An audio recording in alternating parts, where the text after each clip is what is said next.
Una batalla política está empezando a tomar forma en Estados Unidos y esta podría ser un eje clave para las elecciones intermedias de este año. Podemos hablar de inmigración ilegal, de delincuencia o incluso de la disputa entre republicanos y demócratas, pero si conectamos todo lo que está sucediendo ahora mismo, vamos a ver que la contienda es mucho más profunda. Soy Pachi Valencia y este es el análisis en Desde el Capitolio.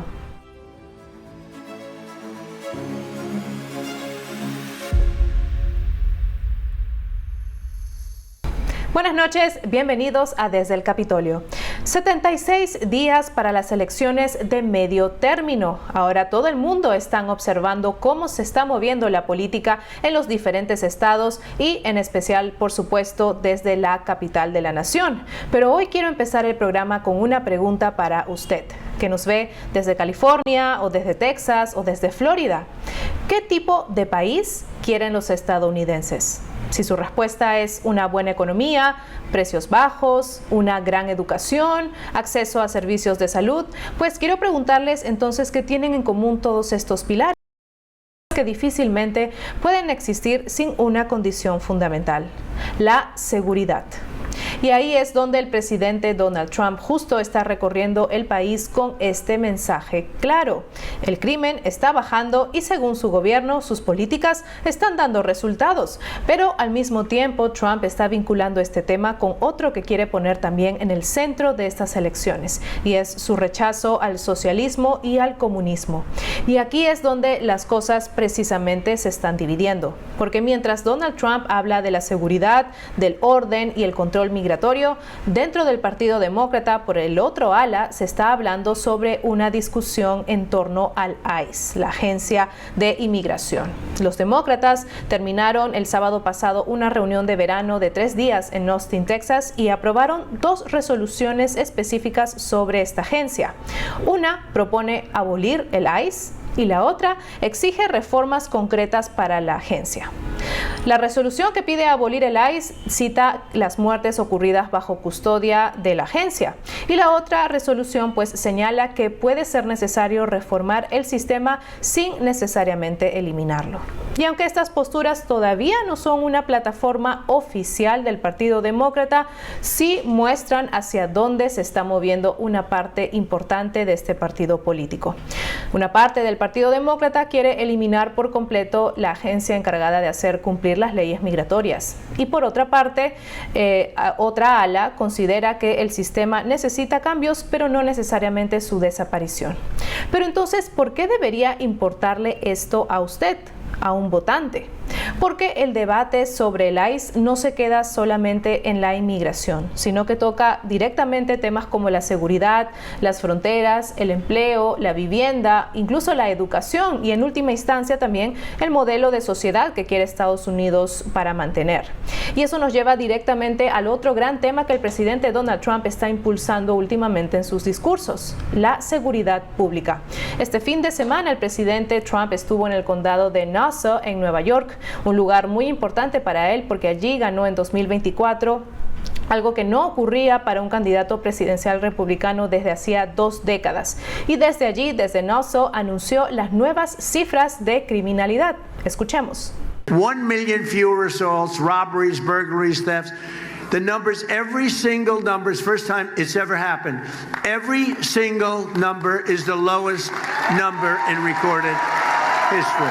La Casa Blanca también informó a nuestro medio Epoch Times que el año 2025 registró la mayor disminución interanual de delitos violentos desde 1936, año en el que el FBI comenzó a recopilar estas estadísticas. Y cuando uno revisa las cifras, hay varios datos importantes. Los delitos violentos bajaron un 9.3%, los asesinatos disminuyeron un 18.1%, las violaciones bajaron un 7.6%, los robos cayeron un 18.5%, las agresiones con agravantes cayeron un 7.2%, los allanamientos bajaron un 15.8% y el robo de vehículos disminuyó un 22.7%.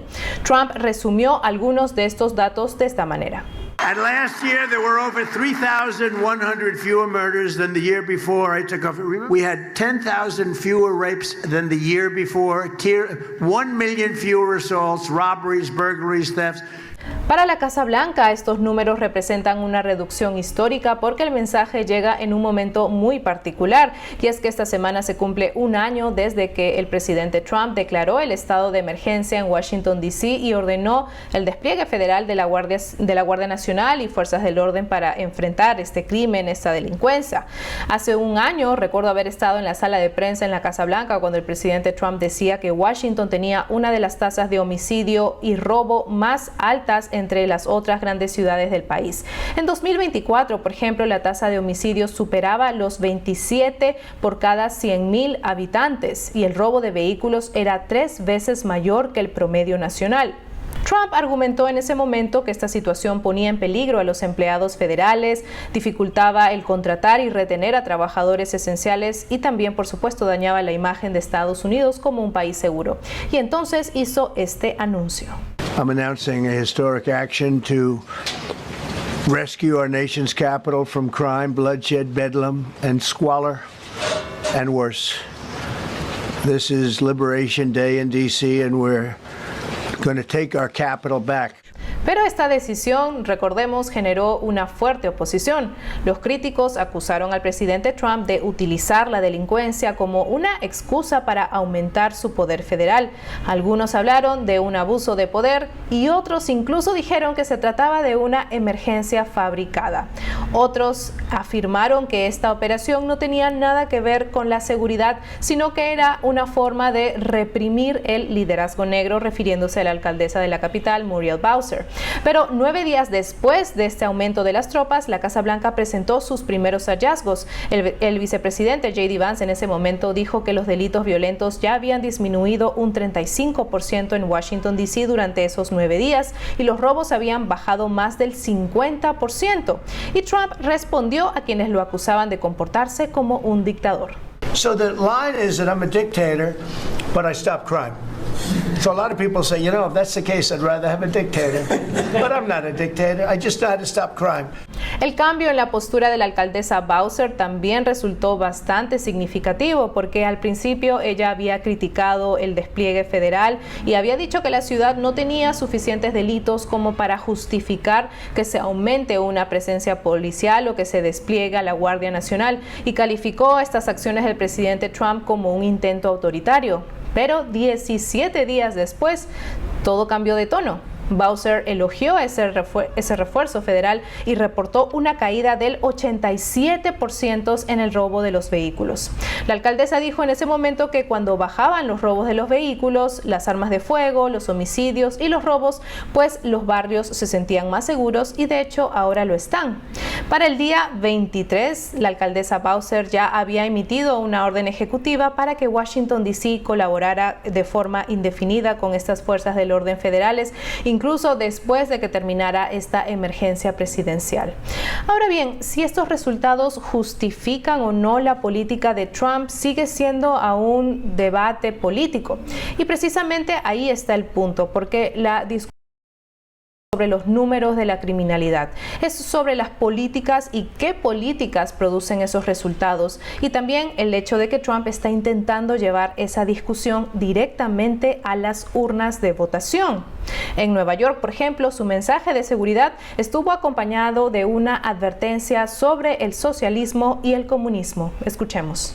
The communists want to turn America into a third world country, and we're not going to let that happen to New York State. El comunismo aparece como una de las principales preocupaciones entre algunos de los votantes que salieron a apoyar al presidente esos días. Uno de ellos expresó que no quiere ver al socialismo en Estados Unidos y que incluso está invitando a los demócratas a unirse al Partido Republicano. Otro simpatizante dijo que el mayor problema para él es el socialismo y también expresó una preocupación porque considera que han habido años de influencia de estas ideas en las escuelas. Pero el presidente no está hablando de esto solo por casualidad, sino que está intentando ayudar a los candidatos republicanos en varias contiendas que pueden ser importantes para el futuro político de Nueva York, porque ahora mismo hay 2 escaños de la Cámara de Representantes en juego y también está la candidatura del ejecutivo del condado de Nassau, Bruce Blakeman, quien busca enfrentarse a la gobernadora demócrata Kathy Hochul. Blakeman sostiene que las las políticas demócratas están poniendo en peligro la economía y dice que Nueva York está avanzando hacia el comunismo. Incluso cuestionó las propuestas de Zohran Mamdani sobre colectivismo y derechos de propiedad. Blakeman también preguntó por qué alguien querría destruir una economía que considera la más próspera del mundo. Pero ¿cómo se conecta esto con el debate interno del Partido Demócrata? Porque mientras Trump habla de la seguridad, del crimen y del socialismo, el Partido Demócrata está sosteniendo una discusión interna sobre qué hacer con el ICE. La disputa demócrata no se está limitando solo a estas dos resoluciones, sino que también forma parte de una lucha más amplia para definir la identidad del partido mismo. Algunos candidatos y algunos sectores están promoviendo una agenda más cercana al socialismo democrático y otros intentan mantener una visión más tradicional del Partido Demócrata. Esta división apareció bastante claro durante la reunión del Comité Nacional Demócrata y también se reflejaron en algunas propuestas. Por ejemplo, la del congresista Ro Khanna, que impulsó un plan de Medicare para todos y un nuevo impuesto a los multimillonarios. Mientras tanto, Terry McAuliffe, expresidente del Comité Nacional Demócrata, pidió a los demócratas que dejaran de atacarse públicamente entre sí, y el presidente del DNC, Ken Martin, cerró la reunión calificando a los demócratas como un grupo inclusivo y pidió a sus integrantes dejar de lado las pruebas de fuego. Pero las diferencias siguen ahí y el tema del ICE es probablemente uno de los ejemplos más claros porque aquí tenemos dos posturas. Por un lado están quienes quieren abolir el ICE y por otro quienes consideran que la agencia debe reformarse. Y la diferencia no es menor porque abolir el ICE no significa solamente cambiar una política migratoria, sino que significa eliminar la agencia federal encargada de hacer cumplir una parte importante de las leyes migratorias. Y estas resoluciones muestran hasta qué punto el Partido Demócrata está enfrentando una lucha ideológica. Y la cuestión de fondo también es que el mensaje que recibe realmente el votante, porque hay un partido que todavía busca definir su identidad y tiene que hacerlo frente a unas elecciones intermedias en la que la participación de los votantes suele ser baja. Y ahí aparece otro problema, porque muchos votantes no tienen tiempo para estudiar en detalle las propuestas de cada candidato. Hay muchas elecciones en donde se termina votando por el nombre que reconocen y otros simplemente no votan. Otros votan desde la ira o como reacción a algo que vieron en las noticias. Y eso hace que los mensajes simples tengan una enorme importancia electoral. Por eso una frase como abolir el ICE puede ser mucho más poderosa políticamente que una explicación de varias páginas sobre una reforma migratoria. El problema es que detrás de esa frase hay unas consecuencias concretas, porque ¿qué significa abolir el ICE para la seguridad? ¿Qué significa para las fronteras? ¿O qué significa esto para las viviendas, para el empleo, para las escuelas? Y sobre todo, ¿qué significa para las personas que viven en comunidades donde estos cambios sí tendrían un impacto directo? Y ese es precisamente el argumento que los republicanos quieren llevar a las urnas. Y la discusión de esto se vuelve todavía más amplia cuando se hablan de otras propuestas asociadas con esta ala socialista del Partido Demócrata, porque la crítica republicana sostiene que algunas de estas ideas están chocando con la realidad. Por ejemplo, están cuestionando la discusión sobre un sistema de salud universal cuando realmente no existe claridad sobre cómo se va a financiar estos y con qué impuestos van a financiarse este tipo de salud universal. También cuestionan propuestas relacionadas con eliminar o reducir las fuerzas del orden y consideran que eliminar este control migratorio equivaldría en la práctica a tener fronteras abiertas. Y la crítica es que eso podría generar consecuencias económicas y sociales profundas. Y en este debate también aparece el argumento de que las muertes bajo la custodia del ICE justifican su abolición, pero la respuesta republicana sostiene que estas muertes bajo custodia también ocurren en otros sistemas de detención a nivel nacional y también a nivel estatal, y también plantean que si el objetivo fuese eliminar toda posibilidad de muerte bajo custodia, entonces pues habrían que eliminar todas las prisiones y todo el sistema de justicia penal. Ese argumento busca llevar la discusión a un extremo de la lógica. Una cosa es reformar la manera en que se aplica la ley migratoria y otra muy diferente es eliminar la agencia encargada de hacerla cumplir. y una visión tradicional del Estado frente a una visión mucho más radical de cómo debería funcionar la sociedad. Quienes defienden las reformas sostienen que aplicar estas leyes migratorias puede hacerse de una manera más segura, más eficiente y más funcional, pero sus críticos han respondido que los activistas que impulsan esta abolición no buscan simplemente mejorar el sistema, sino que buscan realmente eliminarlo. Y esta disputa también se conecta con otras propuestas de la izquierda estadounidense. Y la crítica republicana sostiene que algunos sectores plantean una visión utópica, por ejemplo, eliminar la policía, eliminar el control fronterizo, ampliar programas como Medicare sin importar las necesidades individuales. Y la preocupación que ellos expresan es que esas políticas terminan afectando precisamente a las personas que dicen querer ayudar, especialmente a los estadounidenses de bajos ingresos y de clase media baja, porque cuando una política se aleja demasiado de la realidad, el costo puede terminar afectando la accesibilidad de servicios como la cobertura médica. Y el argumento es que quienes más se oponen a determinadas ideas utópicas como abolir la policía no necesariamente son las personas más ricas o los graduados universitarios. Muchas veces son trabajadores estadounidenses de distintos orígenes, de razas, partidos, que consideran que esas ideas pueden ser peligrosas. Pero aquí aparece otro desafío para el Partido Demócrata. En las últimas elecciones, un número importante de candidatos demócratas con una orientación más socialista ganó los escaños. Algunos hicieron campaña con plataformas más moderadas, pero una vez que llegaron al poder comenzaron a impulsar otro tipo de propuestas. Y esto plantea también otra pregunta para los votantes. ¿Cómo pueden saber exactamente qué políticas va a apoyar un candidato después de ganar una elección?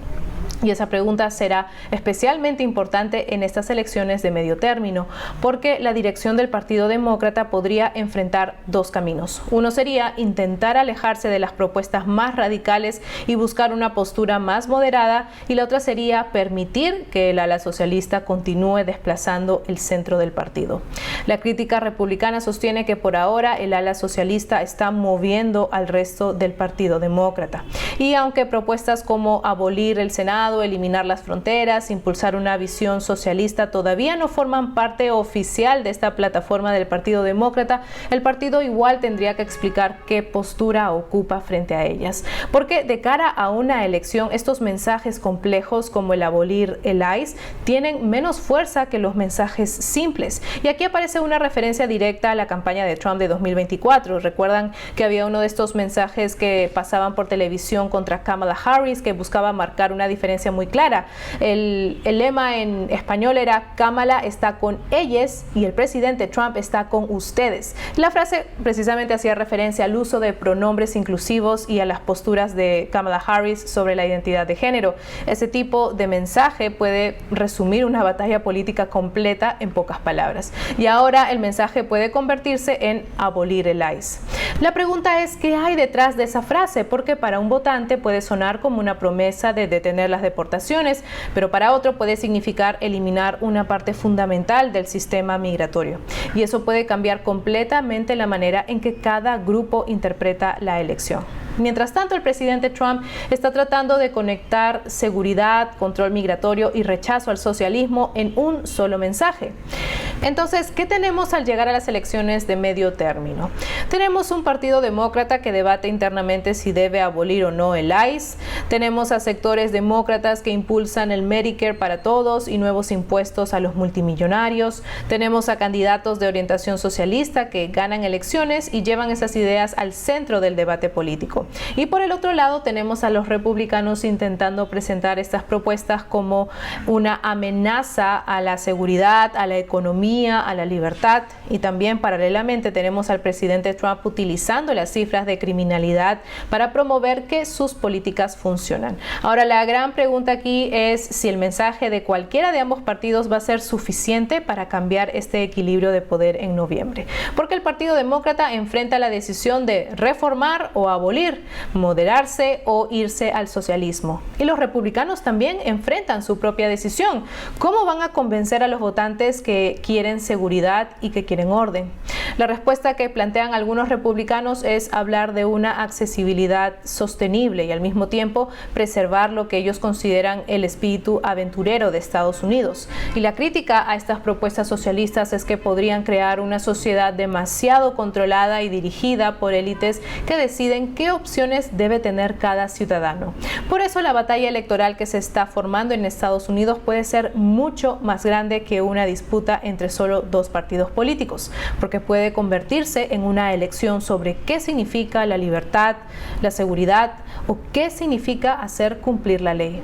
Y esa es precisamente la discusión que veremos crecer en estos próximos meses. La pregunta para noviembre va a ser muy concreta. ¿Los estadounidenses quieren continuar por el camino que propone el Partido Demócrata o consideran que la seguridad, el control migratorio y el rechazo al socialismo deben ser la prioridad? Esa respuesta podría determinar quién va a controlar el Congreso después de estas elecciones intermedias. Y ahora quiero saber su opinión. ¿Por qué rumbo votará usted en estas elecciones? ¿Cree que las elecciones intermedias terminarán definiéndose por la seguridad, por el rechazo al socialismo? ¿O considera que el Partido Demócrata puede convencer a los votantes con una agenda diferente? Déjeme su opinión en los comentarios debajo. Y si este análisis le resultó interesante, suscríbase a Desde el Capitolio y active las notificaciones porque la batalla por el control del Congreso apenas comienza. Nos vemos en el próximo episodio de Desde el Capitolio. Buenas noches.